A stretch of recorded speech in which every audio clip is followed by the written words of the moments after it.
He tū momo whakamātautau anō te tākaro toko whitu. Koe rā te whakatau a ngā toki Māori kua uru atu nei ki te kapa toko whitu o Aotearoa mo te taumā heke heke hoa whenua o te ao a te marama o Whiringa Ānuku. Ahakoa ko te taumā heke heke nei te pai tata hei whakamaunga atu kia tīna, tērā te pai tawhiti hei whainga atu mā ngā toki Māori nei kia tata.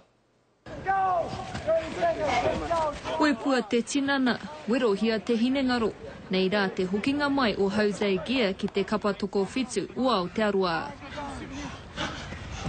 I thought I would have been prepared for them, but you know, once we hit the field, it was, man, big shock and, oh yeah, welcome back. Kua whitu taua Gia e ngaro ana i te tākaro nei, i tona aro nui ki te rapu tūranga ki roto i te kapa o Pango. Engari, nā tana kore whiwhi i te karanga a Graham Henry, koe nei ke te huarahi e takahia nei e ia. Mei kore hoki a Gordon Titchens e āwhina i aia ki te puki anō ki te taumata o te whutupōro. In 15s, the main work on for me is my work rate and stuff, so, and I think 7s is going to help me in that area. Mo te tau hau nei a Zach Guildford, ka tahi te whakangungu ko tēnei. A couple of feet full of blisters, so I'm pretty sore at the moment, but it was good fun. He rongo nui a Gordon Titchens mo ana tikanga whakapakari i te kapa toko whitu.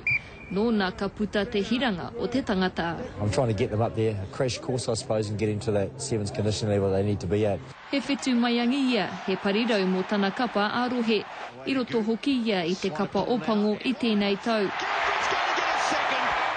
Engari ināi nei kua tahuri atu a Zach ki te kapa toko whitu, hei whakawhānui ake i ana pukenga. I'm looking to push more in the midfield and look to create space for guys out wide, which is the opposite to what I do in the 15s, but it's something new for me and something I'm still learning.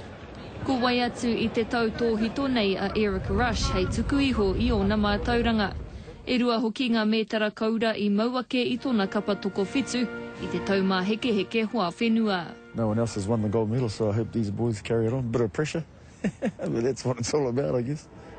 Ka hoki atu ngā kai tākaro ki o rātau rohe tākaro ai i roto i te whakataetai ITM Cup. A ka whakaro pūhia anō a te paunga o Hepetema, i mua i tā rātau wehenga atu ki Dubai. Irina Smith, Te Karere.